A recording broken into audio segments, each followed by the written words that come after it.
Durante el año 2021, Dios permitió que pudiésemos estar despidiendo en velorios y entierros de hermanos y hermanas en Cristo, más que otros años. Por lo general, cuando parte un ser querido y se hace una reunión de despedida, en el velorio alguien se levanta, dice algunas palabras, a veces hay una reflexión bíblica si es creyente, y en algunos casos la familia pierde el temor y salen algunos a dar unas palabras, ¿no? Yo quiero decir que papá fue esto para mí. Sale un hermano y dice, yo quiero hablar de mi hermano, de mi primo, que era una persona buena, y dice algunas palabras bonitas, unas palabras que reflejan el corazón de los dolientes, ¿no? Respecto a la persona que se fue. Y en pocos casos, hay personas que no son ni de la familia, ni tampoco son del contexto cercano del que ha fallecido. En otras palabras, no son familia, ni parientes, ni colegas, pero que pasan al frente, ¿no? Y dicen, yo quiero reconocer que el hermano que partió impactó mi vida por alguna cosa que hizo o por alguna cosa que dijo. En alguna ocasión dicen, bueno, porque me ayudó a conocer a Cristo o me ayudó en mi matrimonio. Y uno se da cuenta de que esa persona a través de su vida fue más allá de su entorno familiar y su vida fue una influencia positiva para personas que a veces ni lo conocían. En esta semana asistía a un velorio en el cual por Zoom muchos hermanos contaban hermosas experiencias de un querido hermano que se fue a la presencia del Señor. También estaba el pastor Ulises Sánchez y seguramente, en lo que tengo entendido, abundaron ese tipo de testimonios de cómo este hermano impactó la vida de tantas personas.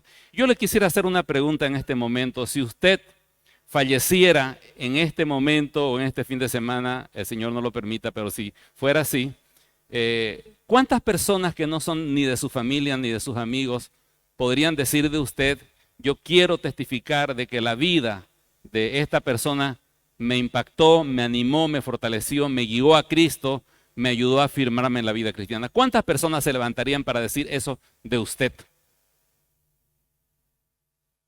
Eso reflejaría qué tanto Dios ha utilizado su vida para bendecir a los demás. Aquí en la comunidad tenemos una visión, ser como Cristo. Y si realmente cumplimos con ser como Cristo, Cristo fue la persona de mayor influencia en toda la humanidad. Nuestras vidas han sido cambiadas por Él.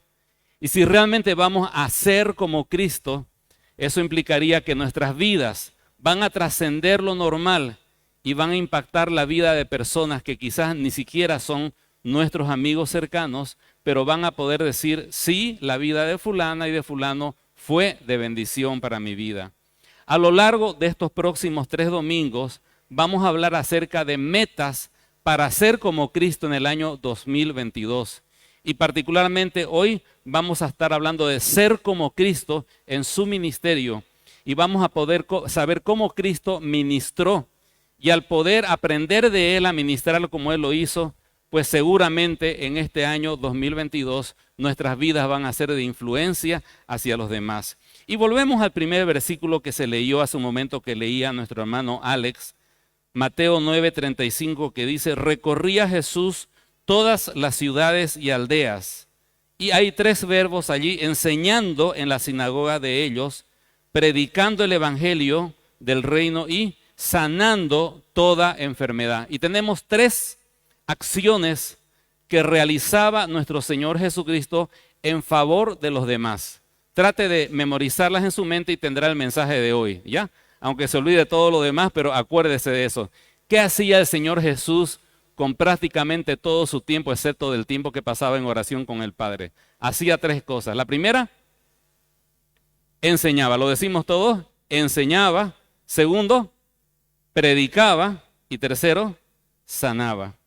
Y si hablamos que como iglesia nuestra visión es ser como Cristo y nuestra misión es ayudar a otros a ser como Cristo, Entonces nos debería interesar el entender bien este versículo que nos muestra el modelo que cada creyente de la comunidad cristiana Esperanza Viva, pero yendo más allá, que cada creyente debería tener en su vida personal. Ser como Cristo, ministrar como Él, es decir, enseñar, predicar y sanar. Bueno, nosotros no vamos a sanar, pero hay algo que podemos aplicar en nuestra vida. Pero vamos con la primera, enseñar. Dice, recorría Jesús todas las ciudades y aldeas.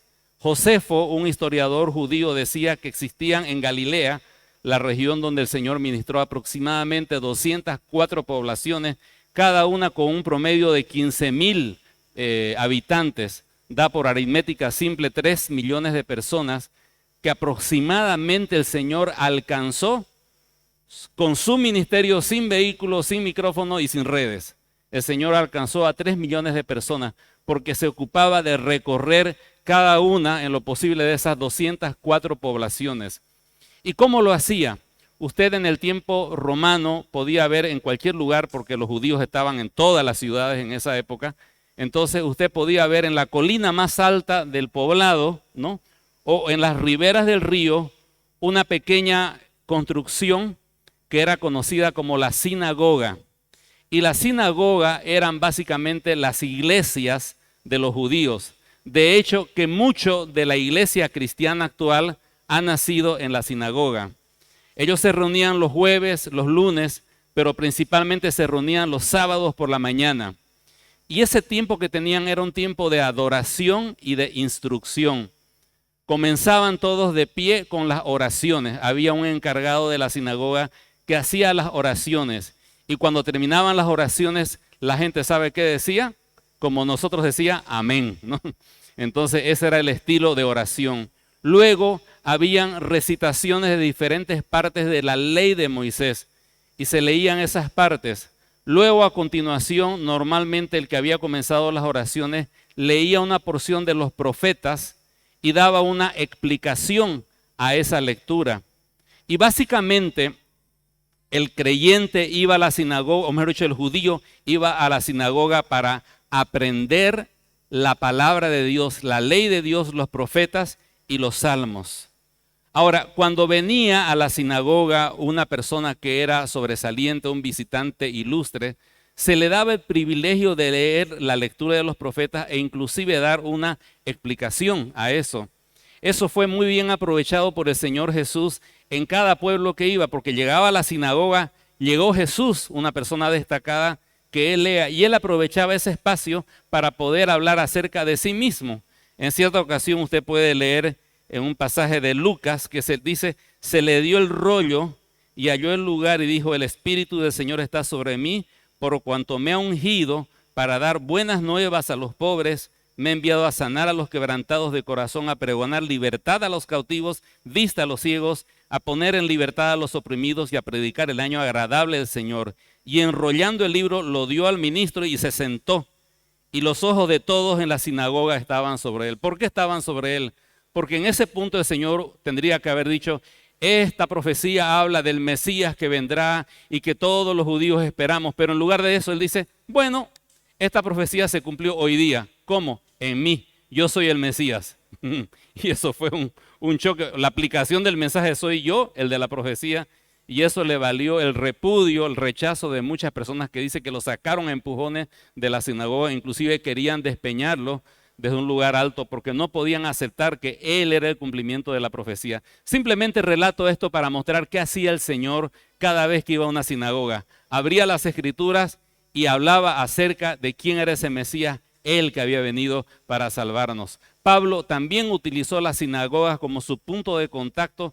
Y si vemos, por ejemplo, un ejemplo de muchos, Hechos 17, dice que se fue a la sinagoga y estuvo 3 semanas discutiendo con los judíos acerca de cómo las escrituras se cumplían en Jesús. Y cuando al final personas creían en Jesús, él formaba una nueva iglesia en base a esos creyentes. ¿Qué con todo esto, mis queridos hermanos? De que las sinagogas las utilizó el Señor para enseñar, porque él entendía que su ministerio prioritario era enseñar. ¿Y por qué enseñar? Porque la enseñanza, cuando va más allá de datos, de cifras, de fechas y de cosas curiosas, cuando esa enseñanza entra al corazón por el poder del Espíritu Santo y transforma la forma de ver la vida de las personas, esa persona que ha sido enseñada es transformada y tiene la capacidad y el poder de Dios para vivir una vida diferente e influenciar en su entorno porque ha entendido la palabra de Dios. No son los grandes milagros, no son las experiencias sobrenaturales en el Espíritu Santo y tantas cosas buenas que podríamos mencionar los que transforman a una persona. Yo conozco personas que han experimentado mucho de eso y hoy están alejados del Señor. Pero cuando veo un creyente transformado, veo una persona que ha incorporado el conocimiento y la enseñanza de la palabra del Señor y por su Espíritu Santo ha entrado en su corazón, ha cambiado su manera de ver las cosas. Cristo ha sido revelado, la cruz ha sido hecha preciosa delante de sus ojos, la resurrección imparte poder y a partir de ese momento esa persona tiene fuerza y poder y cuando vienen las luchas, las circunstancias, cuando el COVID se lleva a algún familiar, cuando vienen los reveses económicos, esa persona sigue firme porque el conocimiento de Dios se ha convertido en vida en su corazón. Es por eso que las iglesias debemos enfatizar en no solamente tener cultos bonitos o experiencias hermosas en el Señor que tienen su lugar, pero el punto principal es que cada uno de nosotros sea enseñado, sea transformado para enseñar a otros. La palabra del Señor es poderosa, es viva y eficaz, es más cortante que espada de doble filo. Penetra, dice, hasta partir el espíritu, el alma, los tuétanos, las coyunturas, discierne los pensamientos y las intenciones del corazón. Y no hay ninguna cosa que quede fuera de su presencia. Dice que todas las cosas son desnudas y abiertas ante los ojos de aquel a quien tenemos que dar cuenta. Por tanto, mi querido hermano, si usted quiere realmente tener una vida de influencia, la primera cosa que tiene que hacer es internalizar la palabra de Dios para que Cristo sea real en su vida. Y eso comienza centrando y enfocando la mente en la enseñanza de la palabra del Señor. No se debe quedar ahí, porque simplemente datos e información no cambian a nadie. Pero cuando esa información transforma nuestra manera de ver la vida y respondemos ante las pruebas con la palabra de Dios, respondemos ante las tentaciones con escrito está, respondemos ante los desafíos con escrito está y respondemos ante las interrogantes que tenemos sobre qué hacer en este año con la palabra de Dios, es allí cuando comenzamos a actuar como Cristo y llegamos a ser como Cristo. Ahora, si realmente quiero ser como Cristo, una de las cosas que tendría que apuntar en mi vida no es simplemente aprender, sino enseñar la palabra de Dios. Y cuando digo esto, puedo ver en el rostro de algunos de ustedes que dicen, hermano David, pídame que haga cualquier cosa menos que enseñe, porque eso sí no estoy capacitado. Cualquier otra cosita, hermano, menos enseñar. Pero le hago una pregunta, ¿realmente quiere ser como Cristo? ¿Sí? Entonces tiene que enseñar a otros porque así ministraba el Señor Jesús, enseñaba. Entonces, ser como Cristo en su ministerio es enseñar a otros lo poco o lo mucho que yo sé. Y le hago una pregunta en este punto. ¿Quiénes de los que están acá el año pasado no aprendieron nada nuevo de la palabra de Dios? Levanten la mano los que no aprendieron absolutamente nada. ¿Sabe qué significa eso? Esa respuesta. Que todos los que estamos en este salón estamos capacitados para enseñar algo, ¿no es cierto? Porque si usted me dice, no, es mentira que no aprendí nada, aprendí alguito, ese algo puede compartirlo con alguien. Y cuando comienza a compartirlo con alguien, esa persona hace preguntas y usted regresa a buscar las respuestas y le da la respuesta y poco a poco usted empieza a crecer.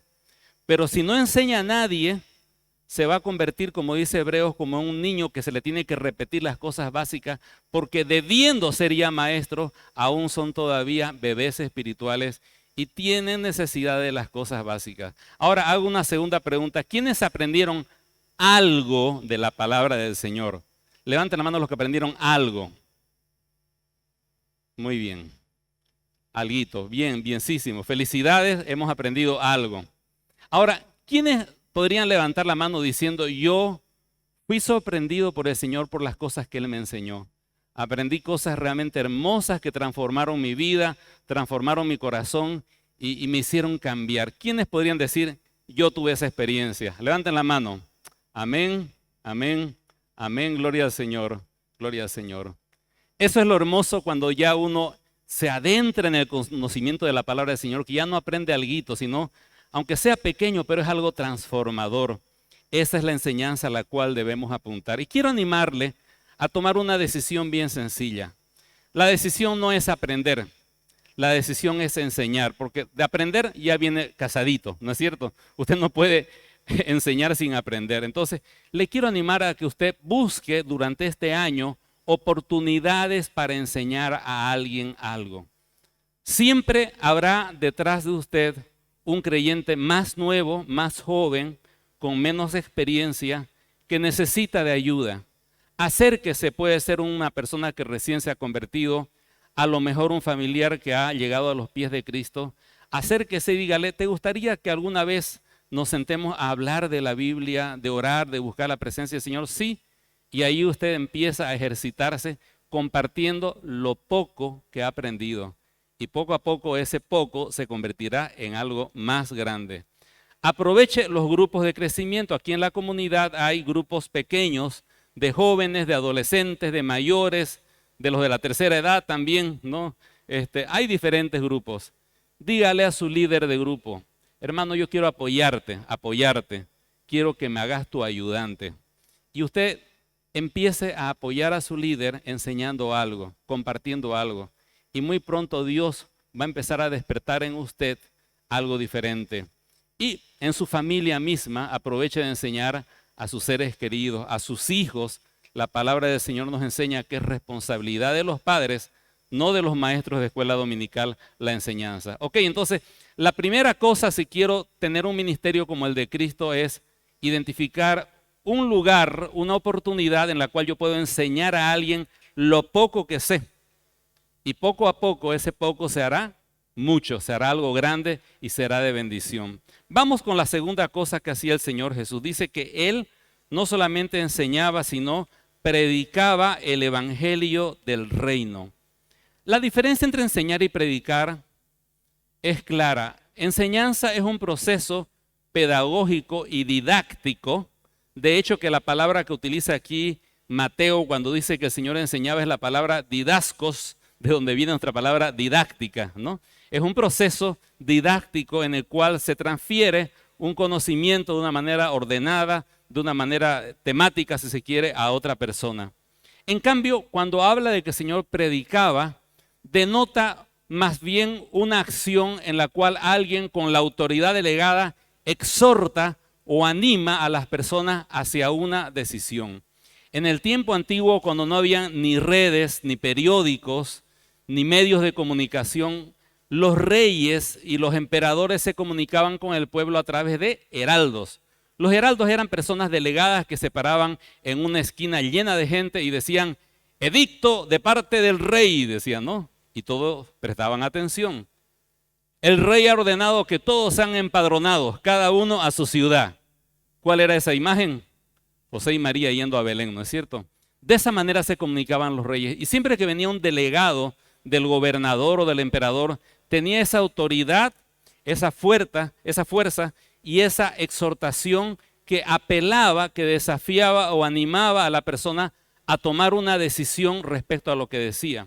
Entonces, cuando dice que el Señor predicaba, más que un proceso didáctico, era una acción exhortativa, era una acción desafiante en la cual se esperaba que la persona tome alguna decisión.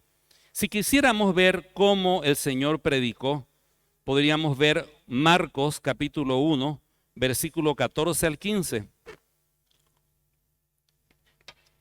Dice, después que Juan fue encarcelado, Jesús vino a Galilea predicando el evangelio del reino de Dios. Nuevamente tenemos lo que leímos, ¿no? Predicando el evangelio de qué cosa, del reino de Dios.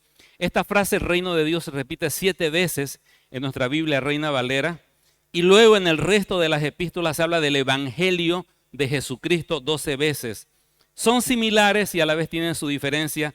No vamos a aclararlas hoy en esta mañana por el factor tiempo. Pero hay algo en el cual convergen ambas cosas. Dice, el tiempo se ha cumplido y el reino de Dios se ha acercado. Arrepentíos y creed en el evangelio. Entonces, ¿cuál era el desafío, la apelación que tenía la predicación del Señor Jesucristo? Dos verbos: arrepentíos y creed en el Evangelio. Y cuando nosotros estamos en un mundo que tenemos amigos, familiares, colegas y compañeros que no conocen a Cristo, estamos también en la responsabilidad, imitando a nuestro Señor, de predicar el Evangelio de Jesucristo a esas personas. Y básicamente le vamos a hablar acerca de que somos pecadores, vamos a hablar de que Dios es santo, de que estamos sujetos bajo la ira de Dios, pero que Cristo vino y pagó en su cuerpo el precio de nuestros pecados, y creyendo en Él y arrepintiéndonos tenemos vida eterna. Ese es el Evangelio en pocas palabras, ¿no es cierto? Pero básicamente vamos a desafiarlos a que puedan arrepentirse y creer en el Evangelio. Esto es mucho más amplio y lo hemos tocado en otros momentos. El punto principal es que si quiero ser semejante al Señor Jesucristo, debería yo considerar el compartir y predicar el Evangelio a todas las personas que me rodean, amigos, colegas, compañeros. Ahora, eso no significa que voy a pararme en una esquina de mi casa y voy a empezar a predicar como lo estamos haciendo en este momento. La idea es instar y motivar a las personas a que, entendiendo el Evangelio, puedan responder en arrepentimiento y en fe hacia el Señor Jesucristo. Se dice que el 95% de los cristianos no evangelizan. ¿Dónde se encuentra usted? ¿En el 95 que no evangeliza o en el 5 que sí evangeliza? Seguramente usted dirá, ¿sabe qué, hermanos? Que tengo miedo. Y miedo es la razón principal por la cual no evangelizamos. Tenemos miedo al rechazo, tenemos miedo a que se burlen de nosotros, tenemos miedo a no saber qué decir si nos hacen una pregunta extraña, tenemos muchos temores. Pero la verdad del caso es que si perdemos la oportunidad de predicar el Evangelio, bíblicamente hablando, no deberíamos pensar, alguien le hablará si yo no le hago. Más bien el apóstol Pablo, lejos de pensar de que alguien podía hacer eso, él decía, y quisiera que por favor abra su Biblia en Romanos capítulo 10, versículo 13. Yo quiero rogarle específicamente y enfáticamente, ¿ya?, a que abandone la idea de que si yo no evangelizo, alguien lo hará.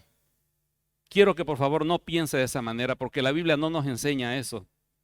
Al contrario, Pablo en su vida misma nos enseña de que somos nosotros los responsables de predicar la palabra del Señor. Esa idea de que alguien lo hará es más una conclusión filosófica que una enseñanza bíblica. Y nosotros tenemos que pararnos en lo que dice la Biblia del Señor.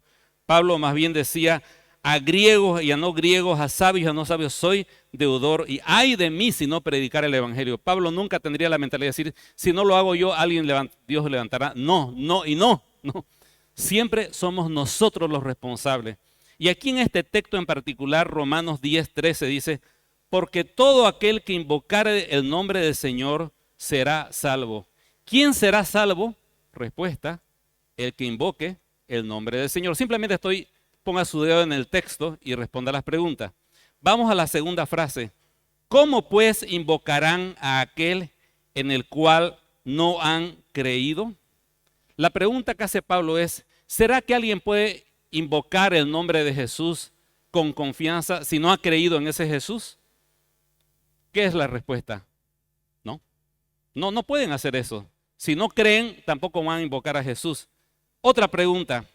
¿Y cómo creerán en aquel en quien no han oído? Y aquí la pregunta es muy sencilla. ¿Será que alguien puede creer en Jesús si nunca ha escuchado nada acerca de Jesús? ¿Cuál es la respuesta correcta? No, un no rotundo. Y vamos a la tercera pregunta de Pablo. ¿Y cómo oirán sin haber quien les predique? Lo que está preguntando es, ¿será que yo puedo escuchar acerca de Jesús si no hay nadie que me esté predicando acerca de Jesús? La respuesta es no. Amplíe esa pregunta. ¿Y cómo irán mis familiares, mis amigos, mis colegas sin haber quien les predique? ¿Cómo? ¿Y cuál es la persona más cerca de sus familiares, de sus amigos y de sus compañeros? Usted. Así que nunca piense si no lo hago yo, alguien lo hará. Dios en su gracia, en su misericordia y en su soberanía puede levantar a quien quiere y como quiera. Pero a mí me responsabiliza de poder compartir el evangelio a mis seres queridos. Entonces, una aplicación muy sencilla para este año 2022. Como sé que tenemos miedo, temor y nos sentimos no capacitados para hacerlo, yo le animo a que usted en primer lugar y en oración haga una lista de las personas a las cuales usted considera que es su responsabilidad compartir el evangelio. Familia, amigos, colegas, compañeros. Haga una lista. Y comience a orar en este año por esa lista. Y dígale, Señor, dame oportunidades para contactar a estas personas. A lo mejor no conversa con ellos hace mucho tiempo atrás. Y lo primero que habría que hacer es, oye, felicidades, feliz año nuevo, ¿cómo te está yendo? Primer paso, ¿no es cierto? Y en oración buscar oportunidades de conversar, de charlar. Y cuando hay una oportunidad de tomar un cafecito, salir a algún lugar o encontrarse en cierto punto por alguna razón, Señor, dame palabras. No se preocupe por talleres, ni se preocupe por métodos. A veces hemos dado tantos talleres y a veces hemos dicho, esta es la forma correcta y esta es la forma incorrecta, que al final en lugar de dar confianza la gente siente más temor en este momento. Céntrese en la cruz de Cristo, inste a las personas al arrepentimiento y la fe y deje que el Espíritu Santo coloque las palabras según lo que usted está aprendiendo acerca del Señor y Él hará su obra. Lo importante es tener metas, tener personas por las cuales esté orando y estar atento a esas oportunidades que Dios va a dar. Me acuerdo que un día en una iglesia en la cual pastoreaba, nos propusimos con los jóvenes no acostarnos sin haber hablado a una persona de Cristo. Lo mantuvimos por un espacio creo de un mes. Era interesante que llegaba a las 6 de la tarde, oye, no hablé a nadie de Cristo. Y aunque sea al pastillero, pero teníamos que hablarle de Cristo. Y era interesante el proponerse porque te hacía proactivo y lo hacía efectivo. Y yo sé que Dios trabaja en su gracia y en su soberanía cuando nosotros realmente queremos honrarle a través de nuestras decisiones. Pero si dejamos de que venga el momento especial y que sintamos en nuestro corazón, va a pasar lo que está pasando, que no evangelizamos, ¿sí o no?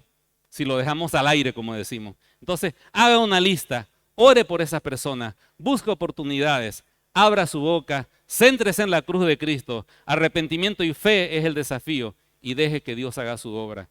Y estará haciendo un ministerio como el ministerio del Señor Jesucristo. Pero no solamente Él enseñaba, no solamente Él predicaba, pero Él sanaba toda enfermedad. El Señor sanaba las enfermedades principalmente para demostrar de que Él era el Hijo de Dios y que Él había venido para instaurar el reino de Dios. En otras palabras, para que la gente creyese en Él. Los milagros eran más que milagros, eran, como decimos, las credenciales del Rey Jesús que venía a gobernar. Ahora, había otra razón importante por la cual el Señor hacía estas sanidades. Las hacía para mostrar el amor de Dios a las personas. Usted verá que Él tenía tanto poder que Él podría haber dicho, a ver, todos los enfermos formarse de a 100, primer lote de enfermos, oración, sanados, vayan para allá y llegue a la otra fila, ¿no? Podía haber hecho eso, pero noten que el Señor era individual y personal en cada sanidad. Los agarraba, los tocaba, les preguntaba, les ponía la mano, a uno le hizo lodo y lo puso en sus ojos, etcétera. ¿Por qué hacía ese trabajo personal? Porque Él quería mostrar el amor de Dios a las personas. Y cuando nosotros hacemos una obra en favor de los demás, estamos mostrando de manera práctica el amor de Dios hacia las personas. En Mateo 5, versículo 14 dice, vosotros sois la luz del mundo. Una ciudad asentada sobre un monte no se puede esconder, ni se enciende una luz y se pone debajo de un almud, sino sobre un candelero, etc. Más tarde dice, así alumbre vuestra luz delante de los hombres. ¿De qué luz está hablando el Señor Jesús? ¿Palabras que Él predicó? ¿Enseñanzas que Él compartió? No, dice, para que vean vuestras buenas obras. ¿Cuál es esa luz que la gente puede ver? Nuestras buenas obras, para que vean vuestras buenas obras y glorifiquen a vuestro Padre que está en los cielos. La tercera cosa que hacía el Señor era hacía obras de bendición hacia las personas. Él tenía el poder de lo que él era, Dios, para sanar. A mí en este momento me encantaría tener el don de la sanidad. Si tuviese ese don, iría por todas las terapias intensivas, lloraría por todos los enfermos. No lo tengo, y si Dios ha dado ese don a alguien, me gustaría realmente invitarle a que este es el momento en el cual se puede hacer ver, porque hace falta tanto la sanidad. El Señor podía hacerlo. No puedo sanar a un enfermo con COVID, pero sí puedo llamarlo, sí puedo animarlo, sí puedo ofrendar para sus necesidades de medicamentos, sí puedo estar consciente de las necesidades de los demás. Y fuera de la temática del COVID y la pandemia, siempre hay necesidades que nosotros como cristianos podemos cubrir, no a título de la comunidad Esperanza Viva, sino a título de soy hijo de Dios, por tanto soy diferente. Hay una canción sencilla que aprendí cuando era niño. Nunca esperes el momento de una grande acción, ni que pueda lejos ir tu luz. De la vida, los pequeños actos, da atención, brilla en el sitio donde estés. Está bien, no podemos hacer los milagros de Jesús, pero ¿qué es lo que usted tiene a su alcance? ¿Cuáles son los dones, talentos, capacidades, recursos? ¿Y a qué personas usted pone Dios ha puesto cerca de usted para que usted pueda ministrar? Y cuando usted hace esas obras, las personas glorifican a Dios y prestan atención a la predicación. Y cuando creen en Jesús, ellos están preparados para recibir la enseñanza acerca de Jesús. Y de esa manera cumplimos con las tres cosas: enseñanza, predicación y servicio. ¿Por qué el Señor, finalizando este tiempo, por qué el Señor hizo ministerio? El Señor dijo: el Hijo del Hombre no vino para ser servido, sino para servir y dar su vida por otros. Poco tiempo después Él subiría a la cruz y efectuaría la obra y el servicio más grande de toda la historia y de todo el universo. Daría su vida en rescate por nosotros los pecadores y nos transformaría. Y sabe que esa cruz y esa redención que el Señor hizo con nosotros es la base por la cual yo también en adoración quiero servirle a Él. El anterior domingo hablábamos cómo los magos del Oriente hicieron cosas realmente increíbles, pero ¿por qué la hicieron? Por adoración al Señor. No podemos ni debemos siquiera pensar en que podemos retribuir a Dios una salvación tan grande. No se puede. Y la gratitud es importante, pero la razón principal por la cual servimos al Señor, sea enseñando, sea también predicando el Evangelio o sea ministrando hacia una necesidad, es por adoración al Señor. Adoración no es simplemente cantar un domingo en la mañana, pero cada vez que servimos al Señor de una manera específica y práctica, estamos adorando al Señor. ¿Y por qué estamos aquí? Por adoración al Señor, porque Él se lo merece, porque Él es digno. Amén. ¿Qué tal si nos ponemos de pie en este momento y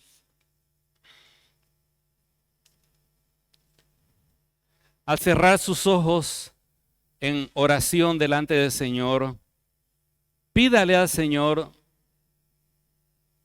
le sugiero de la siguiente forma: Señor, ¿de qué forma usted desea que yo le sirva en este año?